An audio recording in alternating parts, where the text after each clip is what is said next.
আন্তরিকতার অন্তর্জালে দেশ বিদেশের কত পদাবলী অংশুমালি।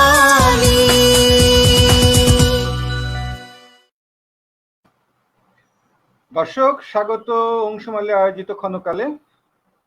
আজকে আমাদের অতিথি দেশ খ্যাত, দেশ বরেণ্য সরোদ বাদক উস্তাদ ইউসুফ খান। ইউসুফ ভাই, আপনাকে স্বাগত ক্ষণকাল স্টুডিওতে। আসসালামু আলাইকুম। আপনাকে স্বাগতম। আসসালামু আলাইকুম।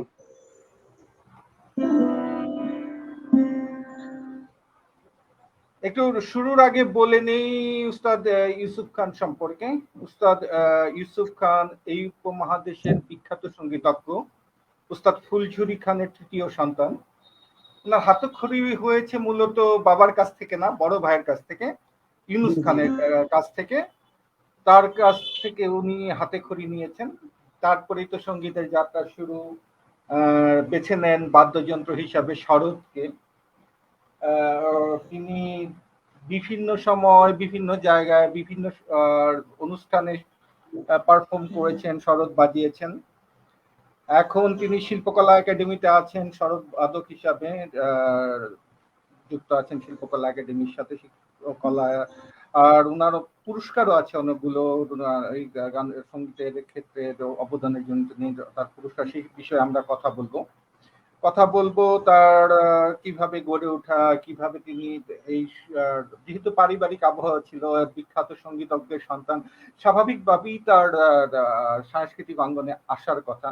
সেই আসার কথাটাও আমরা শুনবো, কিভাবে এলেন, কেন বাবার পথই অনুসরণ করলেন, ভাইয়ের পথই অনুসরণ করলেন, সেই বিষয়ে কথা হবে। আমরা আলাপচারিতায় চলে যাব, সাথে শুনবো তার সরোদ বাদন। ইউসুফ ভাই, বলেন ভাই। তারপর হ্যাঁ, কেমন আছেন আগে এটা জিজ্ঞেস করে নেই। এই প্যান্ডেমিকের সময়ে, এই একটা দুঃসময়ে, মানুষের মন খারাপ, মানুষ ঘরে বসে আছে, এই সময়টা কিভাবে পাড়ি দিচ্ছেন, কিভাবে সময় কাটছে ইউসুফ ভাই? আমার করোনা হয়েছিল, আমি 12 দিন পরে আবার নেগেটিভ আসছে। তো 2 দিন কষ্ট হয়েছিল, সেদিন 2 দিন শ্বাসকষ্ট হয়েছিল। এখন আল্লাহর রহমতে ভালো আছি। এই যে ঘরে বসে থাকা মানুষের, এই যে কেমন লাগছে? অনুষ্ঠান নেই, আর মানে চর্চারও সেইভাবে, অনুষ্ঠান না থাকলে তো চর্চারও সেইভাবে টান থাকে না। এই যে শিল্পীদের কেমন জীবন কাটছে এই প্যান্ডেমিকে ইউসুফ ভাই? এটা অনেক কষ্টের জীবন, ঘরে বসে থাকা এটা অনেক কষ্টের জীবন আসলে। সব দিক দিয়েই মানুষের সাথে মেলামেশা হচ্ছে না, যাওয়া হচ্ছে না, অনুষ্ঠান হচ্ছে না। আর কয়েকটা আমি এরকম লাইভ অনুষ্ঠান করেছি আমেরিকাতে, ইন্ডিয়াতে, ক্যালিফোর্নিয়াতে, ঢাকায়। কিন্তু এটা মনে তৃপ্তি আছে, কিন্তু আমাদের এখানে সাউন্ড কোয়ালিটি অতটা ভালো আসে না। জি ভাই, আপনি তো একটা মানে সঙ্গীতজ্ঞ পরিবারের দেশখ্যাত একজন উস্তাদের সন্তান। অর্থাৎ ফুলঝুরি খান নাম সবাই জানেন, অন্তত যারা এই সাংস্কৃতিক ভবনে আছেন। এই যে ছোট থেকেই দেখে আসছেন যে পারিবারিক সাংস্কৃতিক আবহ, সেটাই কি শুধুমাত্র আপনাকে টেনেছে, না নিজের ভিতরেও একটা মানে আকাঙ্ক্ষা ছিল, যখন বুঝতে শিখেছেন যে না, আমাকে ওইখানে দাঁড়াতে হবে, আমাকে এটা নিয়ে কেরিয়ার গড়তে হবে, এমন চিন্তা ছিল? প্রথমে আমি অত বুঝতে পারিনি। হ্যাঁ, আমার ইমিডিয়েট ভাইকে যন্ত্র হাতে দিল আমার বাবা, তো আমার বাবা ওনাকে শেখাচ্ছেন, কিন্তু আমি তখন ক্লাস 10-এ পড়ি। এখন বাবা শেখানোর পরে ওনাকে বিদায় করে দিলেন, আবার আধা ঘন্টা পরে ডাকলেন বাজানোর জন্য। তখন আমার ওই ভাই পারতেছিল না। তা আমি বললাম, পরে গিয়ে, আমি তো পড়তেছিলাম, আমি বললাম, বাবা তুমি কি এইটা শিখাইছিলা? তখন বাবা আমার দিকে বড় বড় করে চোখ তাকাইলো, বললো যে শিখালাম আরেকজন রে, আর সঠিকটা বললো সে। তখন আমার বড় ভাইকে, মোহাম্মদ ইউনুস খান, উনি তখন পিএ আসছে, থাকতে বাংলাদেশে এসে পড়ছে। কাজের থেকে যখন আসলো বললো যে ওর হাতে যন্ত্রটা দাও, হাতে ধরাই দাও। তখন 7 দিন পরে একদিন যন্ত্র বাসা নিয়ে আসতো, তখন আমাকে হাতে হাতে সা রে গা মা পা ধা নি সা, সা নি ধা পা মা গা রে সা, এইভাবে আমি প্রায় 2 মাস 2.5 মাসের মতন করার পরে আমাকে যন্ত্র হাতে দিল। তারপর বড় ভাই আমাকে রাত্র কাজ করে তো আসতো মনে করি 12টা 1টার দিকে, আমাকে 1টার সময় রাত্রেবেলা নিয়ে বসতো, 1টা 1:30টার সময় বসতো। 1টা থেকে মনে করেন ফজরের আজানের অক্ত পর্যন্ত আমাকে শিখাইতো। তারপরে বড় ভাই ঘুমাইতে যেত, আমাকে বলতো ঘুমাইতে যাও। এইভাবে শিক্ষা হইলো। রাত্রেবেলা ওনার কাছে শিখতাম, দিনের বেলা আমার বাবা আমাকে বলে তোমাকে কি শিখাইছে শোনাও। এইভাবে শিক্ষাটা হয়েছে তোমার।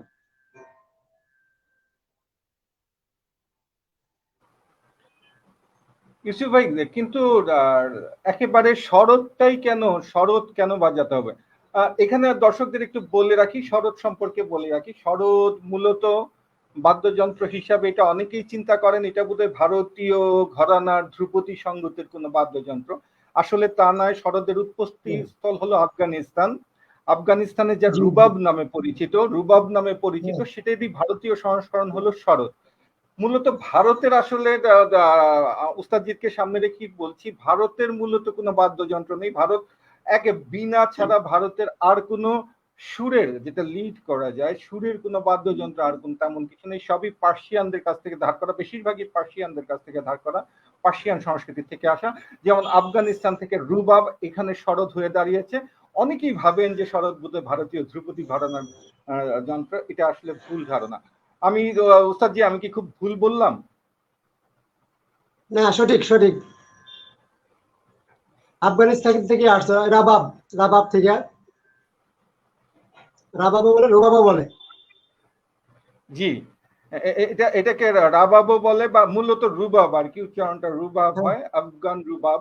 আফগান রুবাব থেকে এই শরৎ আর কি, যেটা মূলত ভারতের নাম কিন্তু হয়েছে এটাকে শরৎ।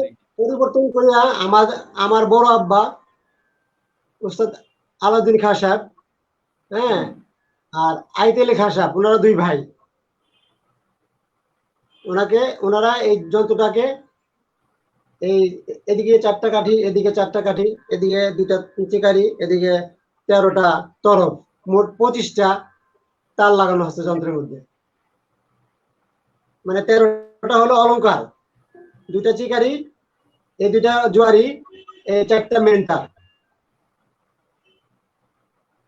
এইভাবে ওনারা এটাকে তৈরি করলো, তৈরি করে আলাদা একটা দিল, এই পরিবারের যন্ত্র। দর্শকদের একটু বলি, আপনি ইউসুফ খানের কাছ থেকে শুনছেন আপনারা যে রুবাব কিভাবে তার পরিবারের মাধ্যমে সংস্কার হয়ে শরদে পরিণত হয়েছে। এটাকে আসলে এই জিনিসটাও আমরা অনেকে জানি না, যে উস্তাদ ফুলঝুরি খানের বংশ, যা ওনার বড় বাবা যে আলাউদ্দিন খানের কথা বললেন, আলাউদ্দিন খান, এই যে বংশ পরম্পরায় তারা এসেছেন এবং শরৎটাও সংস্কার করেছেন তারা। এই যে শরৎ সংস্কারের ধারণা চিন্তা একটু বলেছেন, কিন্তু এটা একটু ইউসুফ ভাই আমরা একটু বিস্তারিত জানতে চাই আপনার কাছ থেকে। ইউসুফ ভাই। আচ্ছা, বিস্তারিত জানতে গেলে মনে করেন এটাকে পরিবর্তন করার জন্য সবচেয়ে বেশি পরিশ্রম করেছেন আমার বড় আব্বা উস্তাদ আইতেলে খাঁ সাহেব।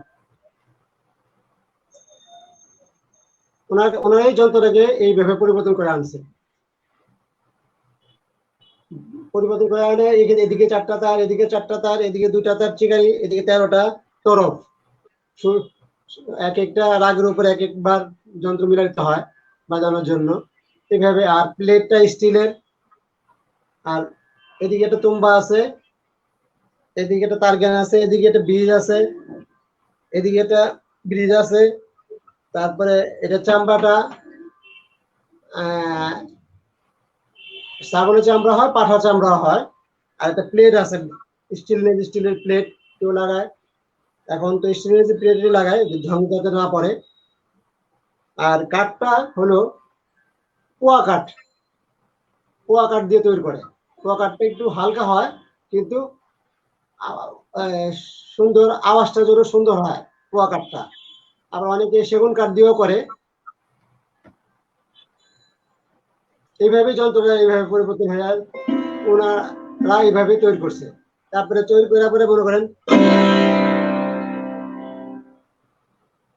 আওয়াজটা শুনছেন তো? জি ভাই, এই যে সংস্কার করে আসা, এই শরদের প্রতি কেন আকৃষ্ট হলেন আপনি? আপনার এই পরম্পরায় সংস্কার হয়ে নিজস্ব একরকম নিজস্ব বাদ্যযন্ত্র তৈরি হয়েছে বলেই কি এর প্রতি আলাদা একটা মায়া বা এর প্রতি আলাদা একটা আকর্ষণ জন্মালো কিনা আপনার? হ্যাঁ, তা তো অবশ্যই আছে। আকর্ষণ না থাকলে তো শেখা যায় না, এটার প্রতি একনিষ্ঠ হইতে হবে। আমার বাবা যখন আমাকে, আমার বাবা তো তবলা বাজিত আগে, তা আলাদিন খাঁ সাহেবের সাথে তবলা বাজাইত। তারপরে আয়তুল খাঁ সাহেবের কাছে এসরাস বাজনা শিখছেন। কিন্তু আমাকে এই যন্ত্র হাতে দেওয়ার অর্থ হলো যে আমার বড় ভাই যন্ত্র বাজাতে পারে, হ্যাঁ, এটা যন্ত্রটা বাজানোর জন্য। আর আমার বাবা আলাদিন খাঁ সাহেবের সাথে যখন তবলা বাজাইতো, আলাদিন খাঁ সাহেব সরোদ বাজাইতো, তখন উনি এই ফিঙ্গারিং গুলো অনেকভাবে দেখছে। হ্যাঁ, ওনারও কিছু আয়ত্ত হয়ে রয়েছে। সেই জন্যই আমার বড় ভাইকে বললো যে তুমি ওকে এটা শেখাও, তোমার ফাঁকে ফাঁকে আমি ওকে শেখাবো। তারপর দেখলাম আমি প্রথম প্রথম একটু কষ্ট হইতো, হাতে ব্যথা লাগতো, লোকে ব্যথা লাগতো বাজাতে গেলে। প্রথমে 1 ঘন্টা আধা ঘন্টা প্র্যাকটিস করতাম, তারপরে 2 ঘন্টা 3 ঘন্টা 4 ঘন্টা 5 ঘন্টা 6 ঘন্টা 7 ঘন্টা 8 ঘন্টাও প্র্যাকটিস করেছি। ভাগ ভাগ করে 2 ঘন্টা করলাম, আবার 2 ঘন্টা রেস্ট নিলাম, এভাবে করে প্রায় 8 ঘন্টাও প্র্যাকটিস করেছি আমি। তো এই যে ইউসুফ ভাই একটা জিনিস খেয়াল করেছেন কিনা, যে এখন যে অবস্থাটা, হালের যে সঙ্গীতের অবস্থা, আমরা অনেকগুলো ইলেকট্রনিক্স গ্যাজেট পাচ্ছি, ইলেকট্রনিক্স ডিভাইস ইউজ করছি আমরা, যেমন কিবোর্ডে আমরা সবগুলো শব্দ পাচ্ছি, কিন্তু এই যে শব্দগুলো পাচ্ছি এটা অনেকটাই রোবোটিক। কিন্তু এই যে আপনার নিজস্ব একটা ব্যাপার আছে, এটা কি এই ইলেকট্রনিক্স ডিভাইস গুলো থেকে পাওয়া যায় কিনা, বা ওই প্রাণটা লাগে কিনা? ওইটা তো হয় না, কারণ এক একটা জিনিসের একটা যন্ত্রের একটা ক্যারেক্টার আছে। সেইটা মনে করেন সেতার, সরোদ, বাঁশি, সারেঙ্গি, এসরাজ, প্রত্যেকটা আলাদা আলাদা বৈশিষ্ট্য আছে। ওইটা কিবোর্ডে ওটা হয় না। আমরা এখন চালাই দিই আমাদের দেশে, হ্যাঁ, এই জন্যই এত কষ্ট করে এটা যন্ত্রটা মানুষ শিখতে চায় না। যে শেখার পর যদি সে যদি কিছুভাবে অর্থ উপার্জন না করতে পারলো না, সে কিভাবে চলবে তখন? আমার কথাটা বুঝতে পারছেন? ইউসুফ ভাই, ঘটনাটা দাঁড়াচ্ছে যে কিছুটা সহজ ব্যাপার আছে, যেমন কিবোর্ড যদি একজন বাজাতে পারে, অনেকগুলো বাদ্যযন্ত্র বাজানো হয়ে যায় তার। সেখানে যে সহজ আছে, আর সেখানে মানে শেখাটা যতটা সহজ, এইটা আরো কঠিন, যার ফলে মূল বিদ্যাগুলোর দিকে না গিয়ে মানে সহজে শর্টকাট বাইপাস পদ্ধতির প্রতি আগ্রহী হচ্ছে সবাই। কিন্তু এতে কি সঙ্গীতের মান বাড়ছে না সঙ্গীতের মান কমছে? এখন মনে করেন একটা গান করলেন একটা কিবোর্ড দিয়ে, গানটা আপনি শুনলেন, এই কান্দা শুনলেন, এই কান্দা বাইরে গেল, শেষ, আর মনে রাখবে না মানুষ। কিন্তু একটা বাঁশি, একটা এসরাজ, একটা সরোদ, একটা সেতার, হ্যাঁ, একটা বেহালা, হ্যাঁ, লাগায় যদি একটা গান করা হয়, সেটা দীর্ঘস্থায়ী হবে। জি ভাই, আরেকটা জিনিস আমরা দেখছি না, আগে যেমন আমরা একক শরৎ সন্ধ্যা দেখতাম বা সেতার সন্ধ্যা দেখতাম, গিটারও বাজাতে দেখেছি যে এককভাবে, এরকম একটা একক যন্ত্র সঙ্গীতের অনুষ্ঠান ছিল বিটিভিতে, অন্যান্য চ্যানেলগুলিতেও এক সময় শুরু করেছিল, কিন্তু আস্তে আস্তে এগুলি বন্ধ হয়ে যাচ্ছে। যে যন্ত্র সঙ্গীতের চর্চাটা, যন্ত্র সঙ্গীত শোনার আগ্রহ কি মানুষ হারিয়ে ফেলছে? মানে কি কারণে এই অবস্থা সৃষ্টি হলো ইউসুফ ভাই? না, হারিয়ে ফেলছে না, আমি বলি, বলতে হয় এখন বাধ্য হয়ে। বেঙ্গল ফাউন্ডেশন 2012 সাল থেকে 17 সাল পর্যন্ত মনে হয় অনুষ্ঠান করছে। ওইখানে তো 40,000 50,000 লোক হয়েছে। আমি 2015-তে আমি বাজাইছি, আধা ঘন্টা বাজিয়েছিলাম আমি। ওইখানে 30,000 40,000 লোক অনুষ্ঠান সারা রাত বসে শুনছে। কিন্তু সেই রকম পৃষ্ঠপোষকতা থাকা দরকার আছে, আমি মনে করি। আর এত চ্যানেল হয়েছে, কিন্তু এই যন্ত্রগুলা দিয়া যে বাজাবে অথবা আমাদেরকে ডাকবে অথবা যারা বাজায় তাদেরকে ডাকবে, তারা সেটা করে না, তারা অর্থনৈতিক দিকটাই চিন্তা করে বেশি। এই জন্য আমাদের দেশে এই যন্ত্রগুলা হারিয়ে যাচ্ছে। অর্থনৈতিক চিন্তা অর্থাৎ বিশ্বটাই তো আসলে ইউসুফ ভাই কর্পোরেট হয়ে গেছে, মানে অনেকটা বাণিজ্য ভিত্তিক বিশ্ব। সবাই চিন্তা করে যে যা কিছুই করি, আগে যেমন একটা অবস্থা সাধনার ব্যাপারটা আর নাই, যে না আমার টাকা থাক পয়সা থাক বা এই চিন্তা করি না, আমি সাধনার চিন্তা করি। এখন সাধনাটা তো মূলত টাকা উপার্জনের দিকে চলে যাওয়ার জন্যই কি আজকে আমরা সেই ধরনের ধ্রুপদী সঙ্গীত পাচ্ছি না, সেই ধরনের কানে ধরেন আমি আধুনিক সঙ্গীতের কথাও বলি, সেই সোলসের মন শুধু মন ছুঁয়েছে, সেই 80s বা 90s গানগুলো এখনো আমাদের আকর্ষণ করে। কিন্তু এই যে আমাদের 0 দশক পার হয়ে এলাম, এই গানগুলো আমাদের কানে বাজছে না। এটা কি শুধুমাত্র সেই কর্পোরেট চিন্তার জন্য কিনা ইউসুফ ভাই? আমরা অল্পতে অনেক কিছু পাইতে চাই তো, হ্যাঁ, অল্পতে অনেক কিছু পাওয়া যায় না। আমার এই যন্ত্রটা আমার হাতে 42 বছর, এখনো আমি প্রত্যেকদিন না বাজাতে পারলো সপ্তাহে 2 দিন 1 দিন যন্ত্র নিয়ে বসতে হয়, প্র্যাকটিস করতে হয়, নাহলে এই যন্ত্র বাজানো যাবে না। আমরা অল্পতে অনেক কিছু পাওয়ার চেষ্টা করি। তারপর আমি বলি, লাকি ভাই, লাকি এখন জি জি ভাই। আমার বাবার কাছে শিখার জন্য আসতো রাত্রেবেলা,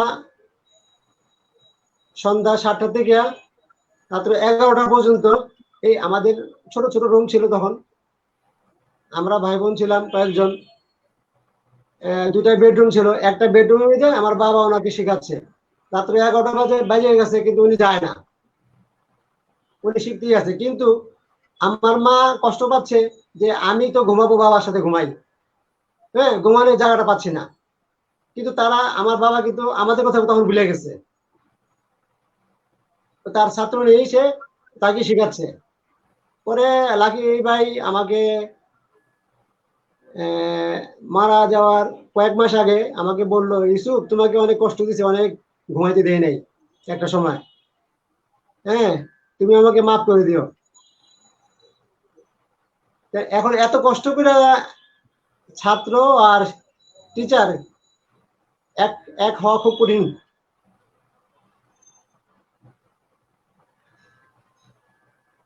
ছাত্রকে পুত্রবত জ্ঞান করার মতো শিক্ষক আসলে এই সময়টায় ইউসুফ ভাই আসলে আমরা আমরা অভাব অনুভব করি। যেমন আমি আমার একেবারে প্রাথমিক অবস্থায় যে শিক্ষকদের পেয়েছি, যে অবস্থায় পেয়েছি, বা এই যে আপনি আপনার বাবার কথা বললেন যে ছাত্রদের প্রতি কি পরিমাণ তার স্নেহ ছিল, শেখানোর কি ছাত্রদেরও সেই অনুযায়ী আগ্রহ ছিল। এখন সবখানেই যেন কোথাও ফাঁকি আছে।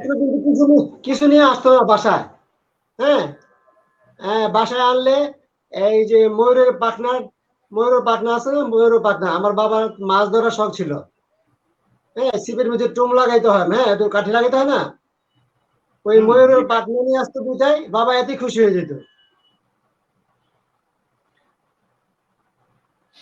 সেই কথাই বলছিলাম ভাই, যে এমন একটা সময় ছিল যখন মানে মানুষের চাহিদার জায়গাটা, ডিমান্ডটা কম ছিল। এখন তো মানুষের চাহিদা অনেক, যার ফলেই হয়তো আমাদের এই সমস্যা। আচ্ছা ইউসুফ ভাই, আরেকটা প্রশ্নে যাই। আপনি তো বেতারে বাজাচ্ছেন, টেলিভিশনে বাজাচ্ছেন, সেই বাংলাদেশ বেতার বা বাংলাদেশ টেলিভিশন আপনি বাজিয়ে আসছেন দীর্ঘ সময় থেকে, চলচ্চিত্রে কাজ করছেন।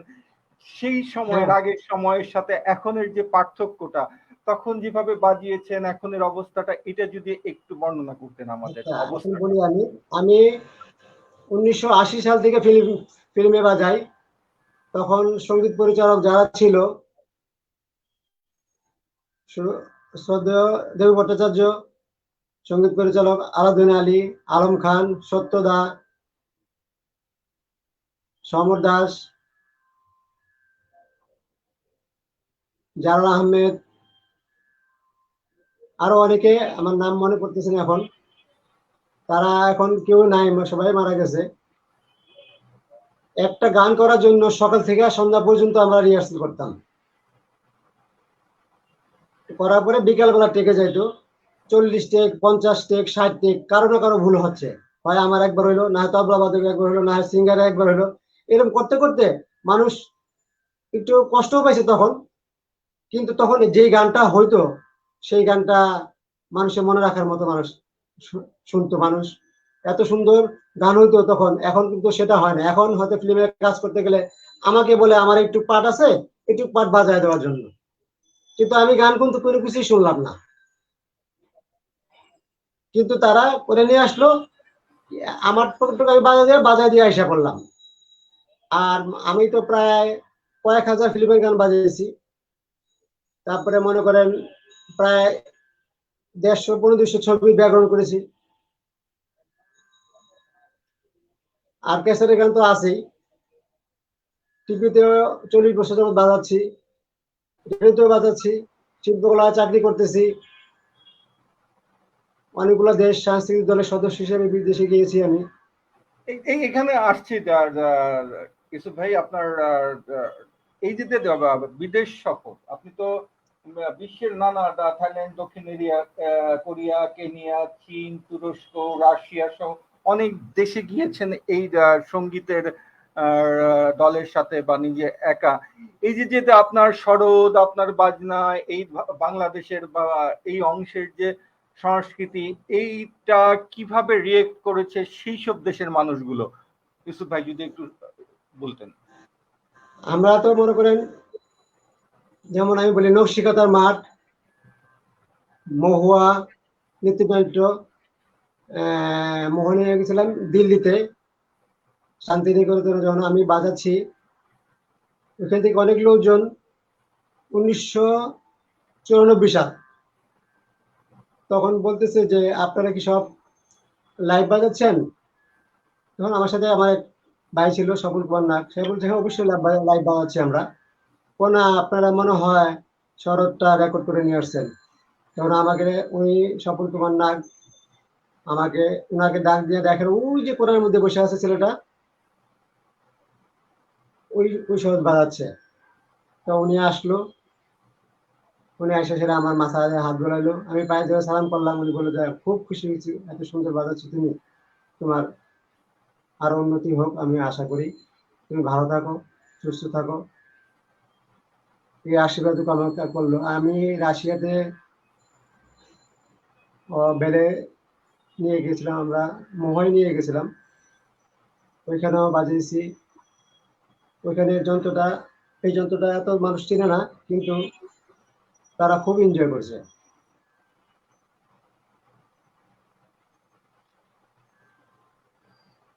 ইউসুফ ভাই, আমরা তো অনেক সময় প্রায় আধা ঘন্টা পার করলাম কথা বলে, এখন আপনার একটু বাদন শুনি, বাজানোটা একটু শুনে নিন, তারপর আচ্ছা, আবার ঠিক আছে। কথায় যাব। কি শুনবো আচ্ছা, ঠিক এখন আছে। আমরা, কোন বা রাগ বা বিশেষ কোনো কিছু শুনবো কিনা? হ্যাঁ, আমি একটু একটু ইমন রাগটা বাজাবো, অল্প একটু আলাপ বাজাবো।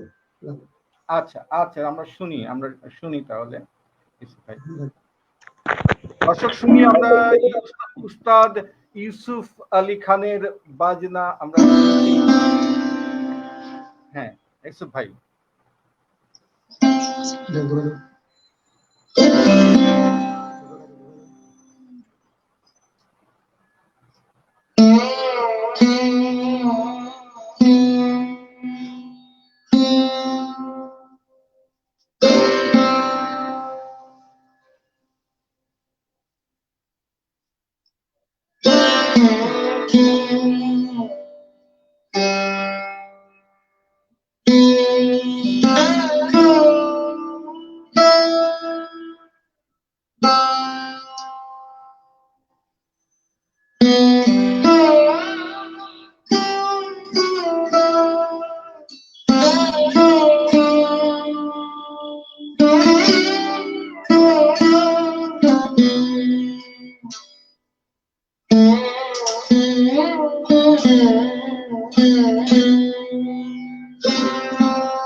চমৎকার ইউসুফ ভাই, যে সবাই মুগ্ধ হয়ে গেছেন। আমার কমেন্ট পাচ্ছি অপূর্ব, অনেক সুন্দর বাজিয়ে চলেছেন, মুগ্ধ, এটা সুন্দর বলছেন সবাই, এটা বলার অপেক্ষা রাখে না।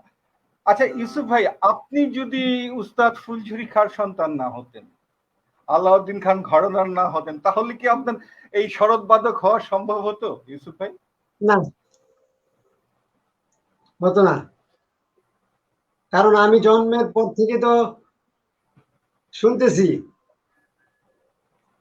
তখন তো শিশু বাচ্চা ছিলাম, বুঝতে পারি নাই, কিন্তু আস্তে আস্তে বুঝতেছি। আরেকটা পদ্ধতি বলি আমি, আমার বাবার আমাকে রাস্তায় সাথে করে নিয়ে চলছে, রিক্সাতে চলতেছে, এখন আমাকে রাস্তার মধ্যে বলে, আমি সা বললাম, সা। রাস্তাতে অনেক গাড়ি চলবে, বাস চলবে, বাস যদি হর্ন দেয়, হর্নটা কি নোট,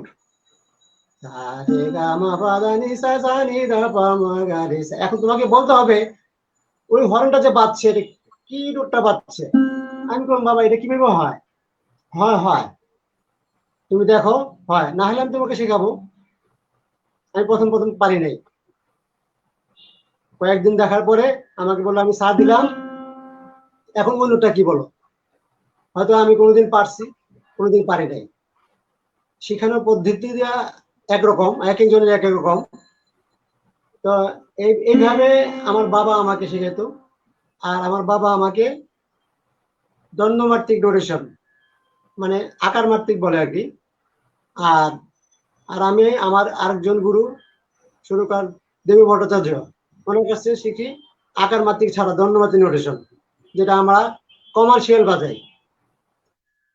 এই দুজনের কাছে আমি অনেক ঋণী, সেটা আমি বোঝাতে পারবো না। এরা আমাকে হাতে ধরে শিখাইছে।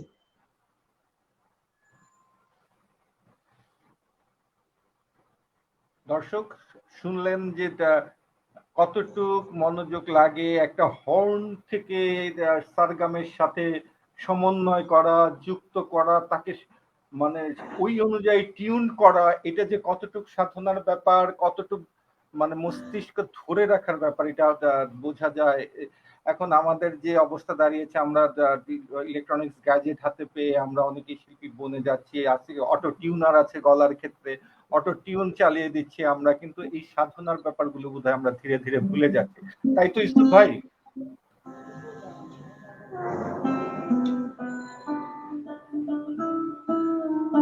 ইউসুফ ভাই বলেন।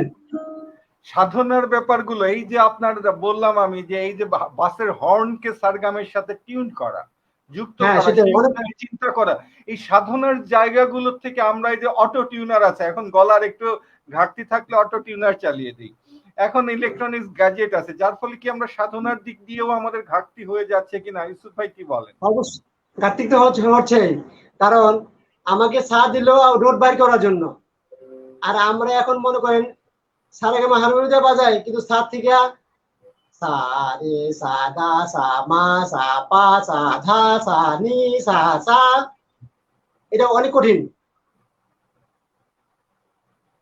সাত থেকে গা বলা, সাত থেকে পা বলা, সাত থেকে নি বলা। এখন আবার মনে করেন সা রে গা মা পা ধা নি সা, সা নি রা পা মা গা রে সা। শুধু পর্দা যাও, কোমর পর্দা আসো, এটা কঠিন না অনেক? অসম্ভব কঠিন একটা ব্যাপার। তো এই সাধনার জায়গাগুলির থেকে আমাদের বোধহয় ঘাটতি রয়ে গেছে। আমাদের যারা আছেন তারা অনেকেই শিখতে চাচ্ছেন ওইভাবে, কেউ না শিখে চলে আসছেন, তা আসে, কিন্তু তাদের চটচটা বা শেখার পরবর্তীতে শেখার ইচ্ছাটাও থাকছে না। তো ইউসুফ ভাই আমরা আরেকটু শুনে নিতে চাই, আর এখন কি শুনবো আপনার কাছ থেকে? কি এখন কি শুনবো? আমি এখন কিরবানি বাজাবো, কিরবানি রাগ, সাউথ ইন্ডিয়ান। আচ্ছা, দক্ষিণ ভারতীয় রাগ এটা। হ্যাঁ, জি, আমরা শুনছি।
অপূর্ব ভাই, অপূর্ব, এটা বলার অপেক্ষা রাখে না, অপূর্ব।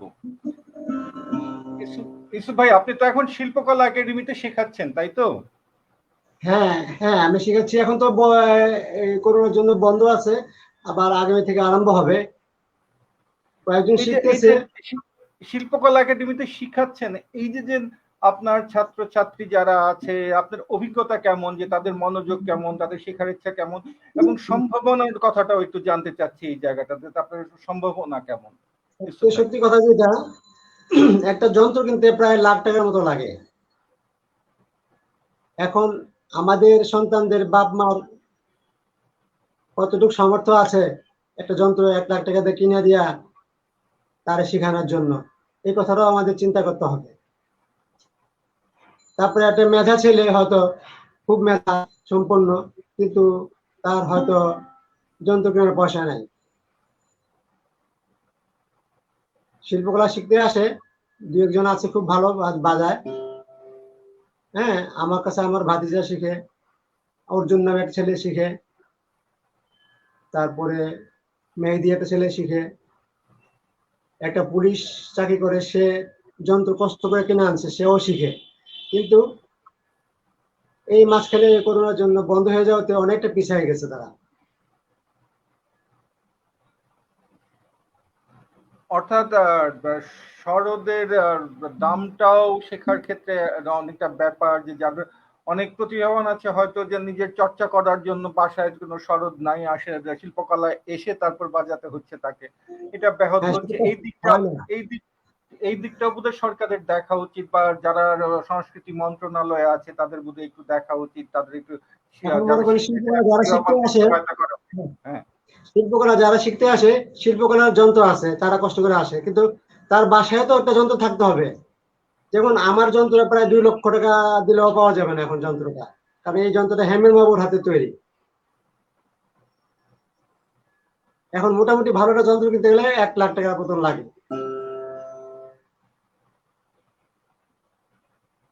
এখন শিল্পকলা যে শেখায়, শিল্পকলা যে শেখাচ্ছে, বলেন। জি শুনছি, আপনি বলুন, আমি শুনছি। শিল্পকলা যে শেখাচ্ছে, শিল্পকলা যন্ত্র দিচ্ছে, কিন্তু ওই ছেলেটারও তো একটা যন্ত্র থাকতে হবে শেখার জন্য। তারপর তার বাপ মার আগ্রহ থাকতে হবে, সে শিল্পকলা আসবে, যাতায়াতের খরচ আছে। যেমন অনেক বছর আগে এটা পেনশন ফেলোশিপ, যারা শিখতে আসবে তাদেরকে অন্তত যাতায়াত ভাড়া হিসাবে 2,000 টাকা 3,000 টাকা দিত। হ্যাঁ, এখন সেটাও দেয় না। এখন সে নিজের পয়সা খরচ করে শিখতে যাবে, তারপর তার নিজের একটা যন্ত্র থাকতে হবে। এই চিন্তাটাও আমাদের সরকারের করতে হবে। ভালো একজন শিল্পী তৈরি করতে গেলে অনেক পরিশ্রম করতে হয়।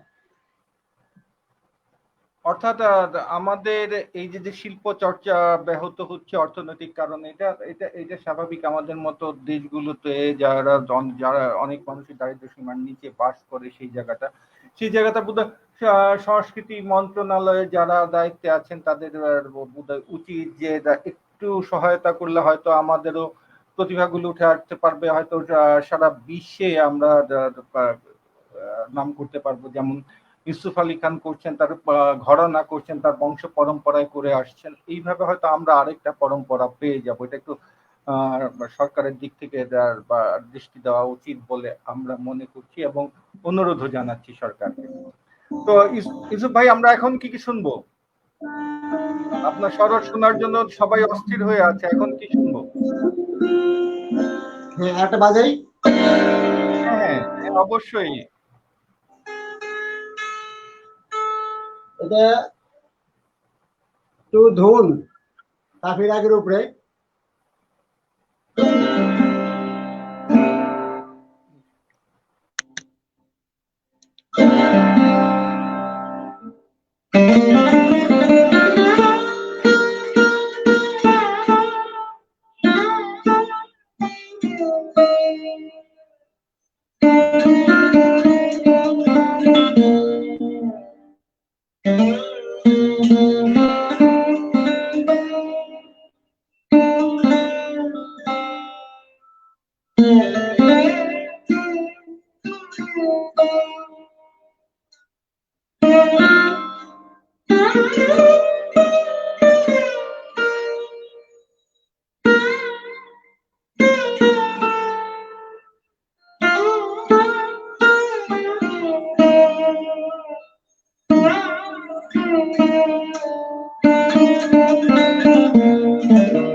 হ্যাঁ ইউসুফ ভাই, আছে, সবাই শুনছেন, সবাই বাহ বা অসাধারণ পরিবেশন এমন মন্তব্য পাচ্ছি আমরা। এই যে মন্তব্য, মানুষের প্রশংসা শুনতে কেমন লাগে ইউসুফ ভাই? তবলা থাকলে বাজনাটা অন্যরকম হয়ে যায়। আচ্ছা ইউসুফ ভাই, বলছিলাম যে এই যে মানুষ বলছে বাহ, অসাধারণ পরিবেশন, গুণীজনকে শ্রদ্ধা, অপূর্ব সুন্দর, এই যে প্রশংসা শুনতে কেমন লাগে ইউসুফ ভাই? শুনেন, আমি সত্যি কথাটা বলি, হ্যাঁ, আপনি কিছু মনে করেন না, প্রশংসা শুনতে সবারই ভালো লাগে, কিন্তু প্রশংসার পিছনে যে কষ্টটুক, এই কষ্টটুকের মূল্যায়ন খুব কম।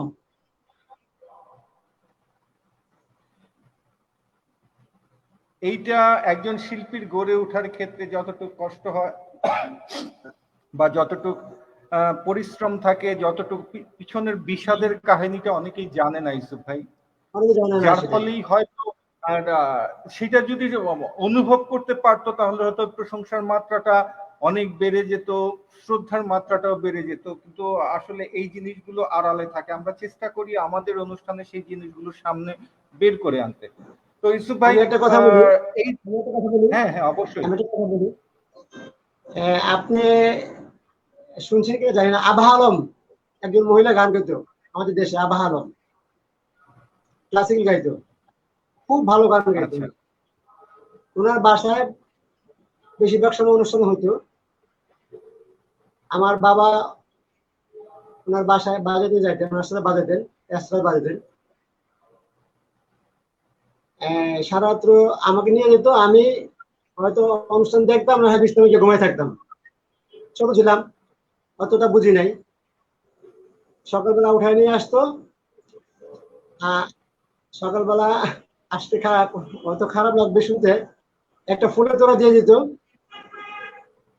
আর না হলো 20 টাকা, 25 টাকা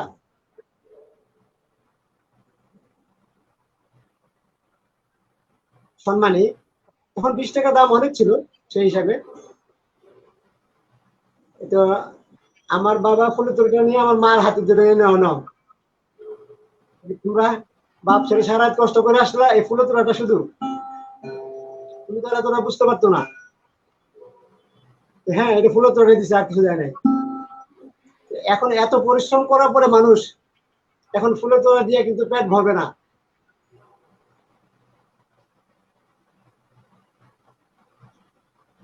আমার কথা বুঝতে পারছেন আপনি? একেবারে কি বলবো, স্পিচলেস এই জায়গায়, একেবারে নিঃশব্দ হয়ে থাকা ছাড়া এখানে বলার কিছু নাই। আর আমাদের যারা বিশেষ করে প্রশংসা অনেক ক্ষেত্রে প্রয়োজন, প্রশংসার সাথে শিল্পীকে বাঁচিয়ে রাখারও প্রয়োজন আছে, যেটা রাইট আমাদের রাইট অনেক যেটা আমাদের অনেক আয়োজক উদ্যোক্তারা বুঝতে চান না। একটা অনুষ্ঠান যারা আয়োজন করেন তারা মনে করেন শিল্পী বাজিয়ে গেল, তাকে তো একটা উত্তরীয় দিলাম বা একটা গিফট দিলাম বা ফুলের তোড়া দিলাম, হাতে কিছু যাতায়াত খরচ ধরিয়ে দিলাম বা কিছু টাকা দিয়ে দিলাম। এটাই শিল্পীর মর্যাদা রাখতে গেলে শিল্পীকে বাঁচিয়ে রাখতে হবে, এই চিন্তাটা অনেকের মাথায় থাকে না ইউসুফ ভাই। এটা আমাদের দেশের এই শুধু আমাদের দেশে না, আমাদের সাউথ এশিয়ান যে জায়গাটা আছে সবখানি একই অবস্থা। দেশের বাইরে যেমন স্ট্রিট সিঙ্গাররাও স্ট্রিটে দাঁড়িয়ে গিয়ে তাদের জীবন চলে যাচ্ছে, ভালো মতো চলে যাচ্ছে। স্ট্রিট সিঙ্গারদেরও দেশের বাইরে ইউরোপিয়ান কান্ট্রিগুলিতে দেখেন স্ট্রিট সিঙ্গার আছে, স্ট্রিট সিঙ্গাররাও বা স্ট্রিংটে যারা বাজাচ্ছেন, ভায়োলিন বাজাচ্ছেন বা যে কোনো কিছু গিটার বাজাচ্ছেন, তাদের চলে যাচ্ছে। কিন্তু আমাদের দেশে মেইন স্ট্রিম শিল্পীরা যারা মঞ্চের স্টেজে গান গান বা বাজান, তাদের জীবন চলে না। এই সাউথ এশিয়ান জায়গাটা, দক্ষিণ এশিয়ার এই অঞ্চলটা আমরা শিল্পীদের শুধু মুখেই প্রশংসা করতে পারি, কিন্তু শিল্পীদের বাঁচিয়ে রাখার কতটুকু প্রচেষ্টা করি আমরা, সেটা এখন আমাদের প্রশ্নের সামনে। এবং এই প্রশ্নটা, এই চিন্তাটা আমাদের করতে হবে আমাদের সংস্কৃতিকে বাঁচিয়ে রাখার লক্ষ্যে। ইউসুফ ভাই, এখন কি শুনবো?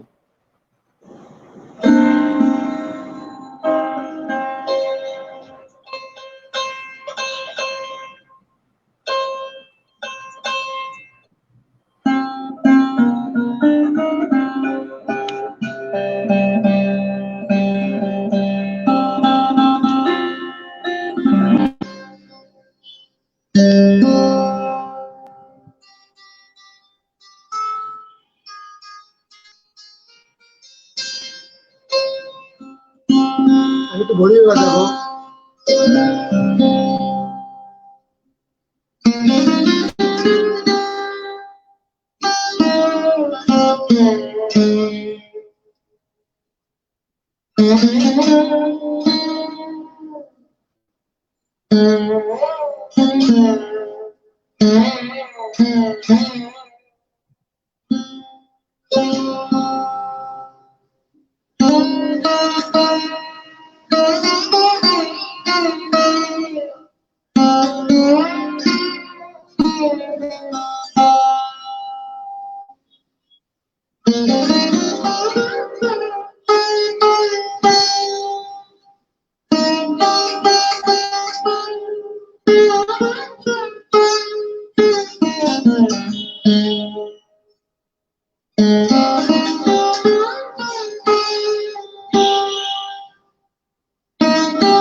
কি বলবো ইউসুফ ভাই, মানে বলার কিছু নাই এখানে।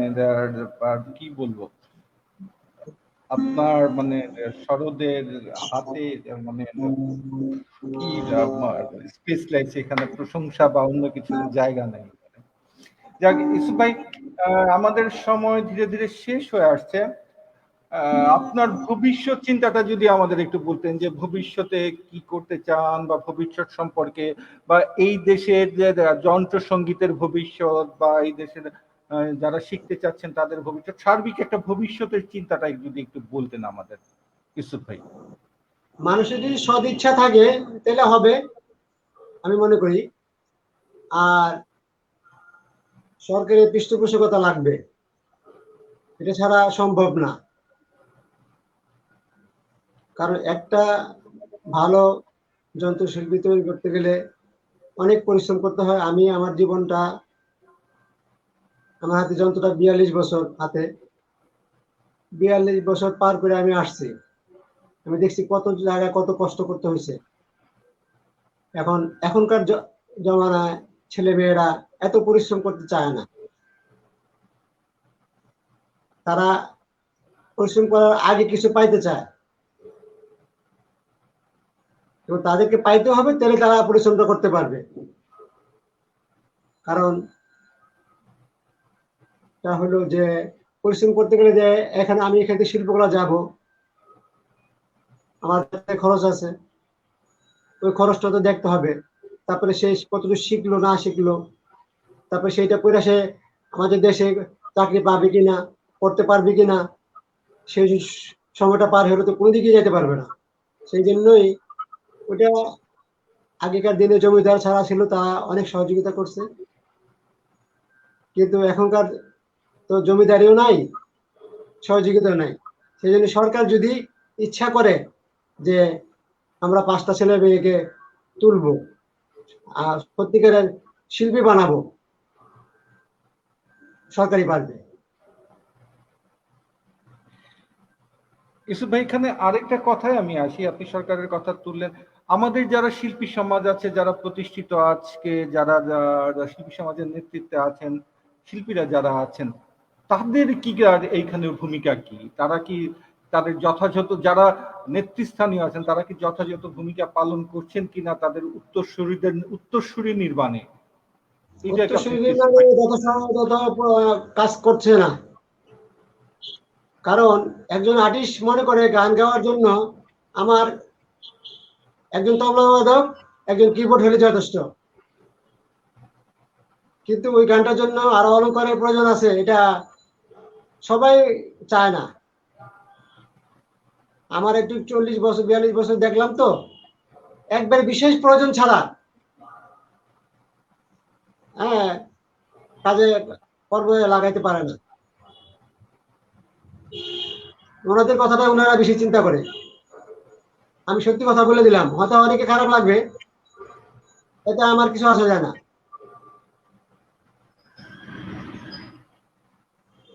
ইউসুফ ভাই যে কথাটা বললেন, সেই কথাটা রেল ধরে শিল্পী সমাজের যারা আছেন নেতৃস্থানীয়, তাদেরও বোধহয় এখন সময় এসেছে আমাদের সংস্কৃতিকে বাঁচিয়ে রাখার জন্য এগিয়ে নেওয়ার চিন্তা। কারণ আমাদের এই যে যন্ত্রসঙ্গীতের জায়গাগুলো, এই জায়গাগুলো প্রায় মৃত প্রায়, এই জায়গাটা বাঁচিয়ে রাখার জন্য তাদেরও এগিয়ে আসতে হবে।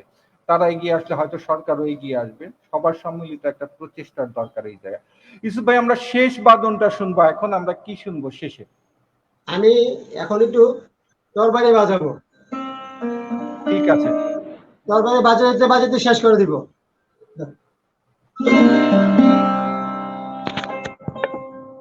আপনাকে ধন্যবাদ।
অসংখ্য ধন্যবাদ ইউসুফ ভাই।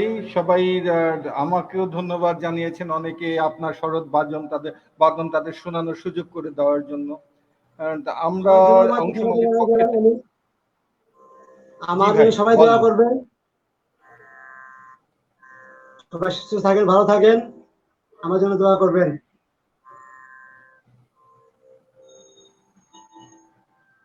দর্শক, ইউসুফ ভাইয়ের জন্য তো দোয়া রইল, দোয়া থাকবে। আপনাদের কাছে দোয়া চেয়েছেন ইউসুফ ভাই। আমরা চাই ইউসুফ ভাই যেন আরো দীর্ঘদিন আমাদের মধ্যে শরৎ বাজিয়ে শোনান, আমাদের যারা শিক্ষার্থী আছে তাদের গড়ে তোলেন, আমাদের একটা সাংস্কৃতিক প্রজন্ম গড়ে উঠুক, সংস্কৃতি প্রাণ যাকে বলে। ইউসুফ ভাই সেই কাজটা করে যাচ্ছেন। অসংখ্য ধন্যবাদ ইউসুফ ভাই, আবার আমাদের অংশমালীতে ক্ষণকালে বাজানোর জন্য। আপনার শেষ কথা শুনতে চাই। আমাদের এই যে প্রচেষ্টা, অংশমালী যে চেষ্টা করছে সবারকে মানে পরিচয় করে দেওয়ার জন্য, সবার সাথে, সবার সারা বিশ্বের সাথে সংস্কৃতি বলেন, সাহিত্য বলেন, বুদ্ধিবৃত্তিক চর্চা বলেন, এই দর্শকদের উদ্দেশ্যে যদি আপনি কিছু ইউসুফ ভাই একটু বলেন কিছু। সুন্দর একটা কাজ, সবাই দেখছে, ভালো বলছে সবাই। আমিও আপনাদের অংশমালীতে অংশগ্রহণ করার জন্য ধন্যবাদ জানাই।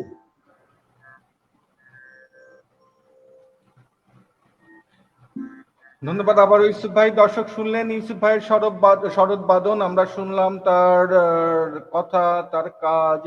আমরা ইউসুফ খানকে জানলাম, তার বংশ পরম্পরা সম্পর্কে যারা জানতেন না তারাও জানলেন আজকে।